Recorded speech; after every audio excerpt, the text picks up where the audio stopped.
রোহিঙ্গার সঙ্গে ইফতার করলেন প্রধান উপদেষ্টা ডক্টর মোহাম্মদ ইউনূস ও জাতিসংঘের মহাসচিব অ্যান্তনিও গুতেরেস।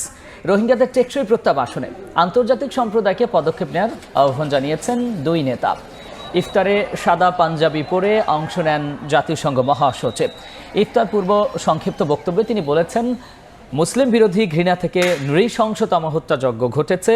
মর্যাদাপূর্ণভাবে মিয়ানমারে ফিরে যাওয়াই রোহিঙ্গা সংকটের প্রাথমিক সমাধান বলে এ সময় মন্তব্য করেছেন তিনি।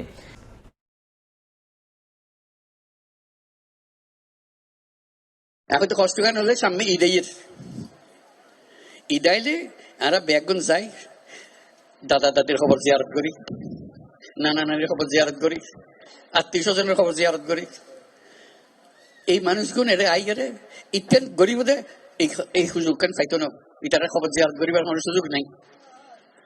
আজকে যখন তানে সামনে পাইন, তানে ওর একটা দাওয়াত দিবেন কিরলাই সামনের বছর ঈদের সময় যেন অনার বাড়ির মিটে তাই ইউনিটি একত্র হন এবং দাদা দাদির খবরের খাসে তাই অনেক তার সম্বর্ধনা দেন।